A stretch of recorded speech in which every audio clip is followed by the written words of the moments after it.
Hi hello ನಮಸ್ಕಾರ. ಅಶ್ವಿನೀಸ್ ಕಿಚನ್ಗೆ ಸ್ವಾಗತ. ನಾನಿವತ್ತು ನಿಮಗೆ ಅಕ್ಕಿ ಹಾಗೆ ಉದ್ದಿನಬೇಳೆ ಇಲ್ಲದೇ ಕಾಯಿ ಇಡ್ಲಿನ ಹೇಗೆ ಮಾಡೋದಂತ ಹೇಳ್ಕೊಡ್ತೀನಿ. ತುಂಬಾ ಟೇಸ್ಟಿಯಾಗಿ ಆಗುತ್ತೆ, ಮಕ್ಕಳು ತುಂಬಾ ಇಷ್ಟಪಟ್ಟು ತಿಂತಾರೆ. ಇದನ್ನು ಹೇಗೆ ಮಾಡೋದಂತ ಮೊದಲಿಗೆ ನೋಡ್ಕೊಳ್ಳೋಣ. ಮೊದಲಿಗೆ ಏನು ಮಾಡಬೇಕಂದ್ರೆ, ನಾನು 1 ಕಪ್ ಆಗುವಷ್ಟು ಅವಲಕ್ಕಿನ ತೊಗೊಂಡಿದ್ದೀನಿ. 1 ಕಪ್ ಅವಲಕ್ಕಿನ ಒಂದು ಬೌಲಿಗೆ ಹಾಕ್ಕೊಂಡು ಅದನ್ನು ನೀಟಾಗಿ ವಾಶ್ ಮಾಡಬೇಕು. ಅಂದರೆ 1-2 ಸಲ ನೀರು ಹಾಕಿ ವಾಶ್ ಮಾಡಿಕೊಳ್ಬೇಕು. ನಿಮಗೆ ಬೇಕಾದರೆ ಡೈರೆಕ್ಟಾಗಿಯೂ ಕೂಡ ಹಾಕೋಬೋದು, ಬಟ್ ನಾನು ಇದನ್ನ ಒಂದು ಸಲ ವಾಶ್ ಮಾಡಿಕೊಂಡು ಅದರ ಮೇಲ್ಗಡೆ ಇರುವಂತಹ ನೀರನ್ನ ತೆಗೆದಿಟ್ಕೊಂಡು ಅದಕ್ಕೆ ಮತ್ತೆ ಸ್ವಲ್ಪ ನೀರನ್ನ ಹಾಕಿ ಇದನ್ನು ಸ್ವಲ್ಪ ನೆನೆಯ ತನಕ ಬಿಡಬೇಕು. ಅಟ್ಲೀಸ್ಟ್ 10 ನಿಮಿಷ ನೆನಿಬೇಕು. ಈ ಸೈಡಿಗೆ ನೆನಿತಾ ಇರಲಿ. ಈ ಕಡೆ ನಾನು ರವಾನ ಇವಾಗ ವಾಶ್ ಮಾಡ್ಕೊಳ್ತೀನಿ. ವಾಶ್ ಮಾಡ್ಕೊಳ್ಳಿಕ್ಕೆ ನಾನು 2 ಕಪ್ ಆಗುವಷ್ಟು ರವಾನ ತೊಗೊಂಡಿದ್ದೀನಿ. 1 ಕಪ್ ಅವಲಕ್ಕಿಗೆ 2 ಕಪ್ ಆಗುವಷ್ಟು ರವೆ. ಇದನ್ನು ಕೂಡ ನಾವು ಸ್ವಲ್ಪ ನೀರನ್ನ ಹಾಕ್ಕೊಳ್ಬೇಕು. ಮೊದಲಿಗೆ ಇದು ಆ್ಯಕ್ಚುಲಿ ತೊಳೆಯೋಕ್ಕಾಗಲ್ಲ, ಯಾಕಂದರೆ ಸ್ವಲ್ಪ ನೀರು ಹಾಕಿ ಆದಮೇಲೆ ಅದು ಮೇಲಿಗೆ ತೇಲುತ್ತೆ ನೋಡಿ. ಆ ಟೈಮಲ್ಲಿ ಆ ನೀರನ್ನ ತೊಗೊಂಡ್ಬಿಟ್ರೆ ಆಯಿತು. ಮೊದಲಿಗೆ ಒಂದು ಸ್ವಲ್ಪ ಹಿಂಗೆ ಥರ ಮಿಕ್ಸ್ ಮಾಡಿ ಕಸ ಇರೋದೆಲ್ಲ ಮೇಲ್ಗಡೆ ಬರುತ್ತೆ. ಸೊ ಅದಕ್ಕೋಸ್ಕರ ಈ ರೀತಿ ಹಾಕಿ ಇದನ್ನು ಕೂಡ ಸೈಡಲ್ಲಿ ಇಟ್ಬಿಡೋಣ. ಇದು 10 ನಿಮಿಷ ಆದಮೇಲೆ ನಾವು ಇದರ ನೀರನ್ನ ತಗೊಂಡ್ಬಿಟ್ರೆ ಆಯಿತು. ಇವಾಗ ನೋಡಿ, ಇದು 10 ನಿಮಿಷಗಳ ಕಾಲ ಆಗಿದೆ. ಆದಮೇಲೆ ನಾವು ಇದನ್ನು ಏನು ಮಾಡ್ಕೋಬೇಕಂತ ಅಂದರೆ, ಈ ಅವಲಕ್ಕಿನ ರವದಲ್ಲಿರುವಂತಹ ನೀರನ್ನು ತೆಗೆದಿಟ್ಕೊಂಡಿದ್ದೀನಿ. ಇವಾಗ ನಾನು ಅವಲಕ್ಕಿನ ಹಾಕಿ ಮಿಕ್ಸಿಗೆ ಹಾಕ್ಕೊಳ್ತಾ ಇದ್ದೀನಿ. ರವನ ಹಾಕ್ಕೊಳ್ಳೋದು ಬೇಡ. ಅವಲಕ್ಕಿಗೆ ಹಾಕಿ ಆದಮೇಲೆ ನಾನು ಇದಕ್ಕೆ 1 ಕಪ್ ಅವಲಕ್ಕಿನ ತೊಗೊಂಡಿದ್ದೀನಿ. ಅದಕ್ಕೆ ನಾನು 1 ಕಪ್ ಆಗುವಷ್ಟು ತೆಂಗಿನಕಾಯಿ ತುರಿಯನ್ನು ತೊಗೊಳ್ತಾ ಇದ್ದೀನಿ. ನೀವು 1 ಕಪ್ಪಿಗೆ 2 ಕಪ್ ಆಗುವಷ್ಟು ರವೆ ಹಾಗೆ 1 ಕಪ್ ಆಗುವಷ್ಟು ತೆಂಗಿನಕಾಯಿ ತುರಿ. ಇವಾಗ ನಾನು ಅವಲಕ್ಕಿ ಎಲ್ಲ ಹಾಕಿ ಆದಮೇಲೆ ನಾನು ಇದಕ್ಕೆ 1 ಕಪ್ ಆಗುವಷ್ಟು ತೆಂಗಿನಕಾಯಿ ತುರಿನ ಹಾಕ್ಕೊಳ್ತಾ ಇದ್ದೀನಿ. ಇದನ್ನು ಹಾಕಿ ಆದಮೇಲೆ ನಾವು ಇದಕ್ಕೆ 1 ಕಪ್ ಆಗುವಷ್ಟು ಮೊಸರನ್ನು ತೊಗೊಳ್ಬೇಕು. ಅಂದರೆ ಹುಳಿ ಅಂಶ ಬರಬೇಕಲ್ಲ, ಅದಕ್ಕೋಸ್ಕರ ಹುಳಿಯಾಗಿರುವಂಥ ಇದಕ್ಕೆ ಯಾವುದೇ ಕಾರಣಕ್ಕೂ ನಾವು ನೀರನ್ನು ಮಿಕ್ಸ್ ಮಾಡಬಾರ್ದು, ಮೊಸರಲ್ಲೇ ರುಬ್ಕೊಳ್ಬೇಕು.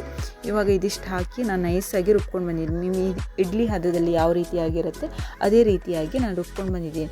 ನೀವು ಯಾವುದೇ ಕಾರಣಕ್ಕೂ ಇದಕ್ಕೆ ನೀರು ಜಾಸ್ತಿ ಮಿಕ್ಸ್ ಮಾಡ್ಕೊಳ್ಬಿಟ್ಟು, ನಾನು ಲಾಸ್ಟಲ್ಲಿ ಸ್ವಲ್ಪ ಮಿಕ್ಸ್ ಮಾಡಿದ್ದೀನಿ ಬಿಟ್ಟರೆ, ನೀವು ನೀರು ಬೇಡ ಅಂದರೆ ಅಟ್ಲೀಸ್ಟ್ ಮೊಸರನ್ನೇ ಹಾಕ್ಕೊಂಡ್ರು ಒಳ್ಳೆಯದು. ನಾನು ಇದರಲ್ಲಿರುವಂಥ ಮಿಕ್ಸಿ ಜಾರನ್ನು ಕ್ಲೀನಾಗಿ ಇದು ಮಾಡಿಕೊಂಡು ಹಾಕ್ಕೊಂಡಿದ್ದೀನಿ. ಇವಾಗ ಏನು ಮಾಡಬೇಕಂದ್ರೆ, ನಾವು ರವನ ಸ್ವಲ್ಪನೇ ಹಿಂಡಿ ಹಾಕ್ಕೊಳ್ಬೇಕು. ಅದರಲ್ಲಿರುವ ನೀರಿನ ಅಂಶ ಅದರಲ್ಲಿ ಬರಬಾರ್ದು. ಸೊ ಅದಕ್ಕೋಸ್ಕರ ನಾನು ಇದನ್ನ ಇವಾಗ ಮೊದಲಿಗೆ ಎಲ್ಲ ಅಷ್ಟನ್ನು ಹಾಕ್ಕೊಳ್ತಾ ಇದ್ದೀನಿ.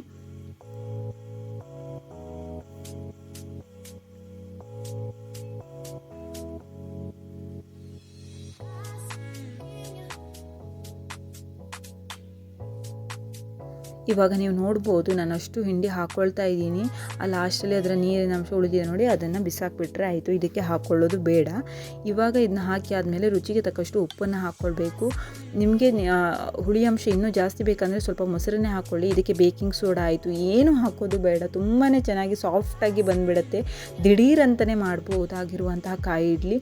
ಹಾಗೆ ನೀವು ಬೇಕಾದರೆ ಇದನ್ನು ಮಕ್ಕಳಿಗೆ ಸ್ನ್ಯಾಕ್ಸ್ ರೂಪದಲ್ಲಿ ಸಂಜೆ ಟೈಮಲ್ಲಿ ಮಾಡ್ಕೊಂಡು ತಿನ್ಬೋದು. ಈ ರೀತಿಯಾಗಿ ನೀಟಾಗಿ ಮಿಕ್ಸ್ ಮಾಡಿ ಆದಮೇಲೆ ನಾವು ಇದನ್ನು ಏನು ಮಾಡಬೇಕಂತ ಅಂದರೆ, ಒಂದು ಇಡ್ಲಿ ಪಾತ್ರೆಗೆ ಹಾಕ್ಕೊಳ್ಬೇಕು. ನೀವು ನಾರ್ಮಲಾಗಿ ತಟ್ಟೆಗೆ ಎರಿತೀರಾ ಅಂತ ಹೇಳಿದ್ರೆ ಅದೇ ರೀತಿಯಾಗಿ ಕೂಡ ಎರಿಬೋದು. ನಾನು ಇವಾಗ ಸ್ವಲ್ಪ ನೀರನ್ನ ಹಾಕ್ಕೊಂಡು ಮಿಕ್ಸ್ ಮಾಡ್ಕೊಳ್ತೀನಿ. ಸ್ವಲ್ಪ ನೀವು ನೋಡ್ತಾ ಇರೋದು, ನಾನು ಸ್ವಲ್ಪನೇ ಹಾಕ್ಕೊಂಡಿದ್ದೀನಿ. ಸ್ವಲ್ಪನೇ ಹಾಕ್ಕೊಂಡು ನಾನು ನೀಟಾಗಿ ಮಿಕ್ಸ್ ಮಾಡ್ಕೊಂಡಿದ್ದೀನಿ. ನೀವು ಎಷ್ಟು ಚೆನ್ನಾಗಿ ಮಿಕ್ಸ್ ಮಾಡ್ತೀರಾ ಅಷ್ಟು ಒಳ್ಳೆಯದು. ಇವಾಗ ಏನು ಮಾಡಬೇಕಂದ್ರೆ, ಇಡ್ಲಿ ತಟ್ಟೆಗೆ ಸ್ವಲ್ಪ ಕೊಬ್ಬರಿ ಎಣ್ಣೆನ ಸವರಿ ಎಲ್ಲದಕ್ಕೂ ಸವರ್ಕೋಬೇಕು. ಅಂದರೆ ನೀಟಾಗಿ ಎದ್ದು ಬರಲಿ ಅಂತ ಹೇಳಿ ಅಷ್ಟಕ್ಕೋಸ್ಕರ ಬಿಟ್ಟರೆ ಮತ್ತು ಯಾವುದೇ ಕಾರಣಕ್ಕೋಸ್ಕರನೂ ಅಲ್ಲ. ಇವಾಗ ನೀಟಾಗಿ ಹಾಕಿ ಆದಮೇಲೆ ನಾನು ಇದಕ್ಕೆ ಒಂದೊಂದಾಗಿ ತಟ್ಟೆಗೆ ಹಾಕ್ಕೊಳ್ತಾ ಇದ್ದೀನಿ.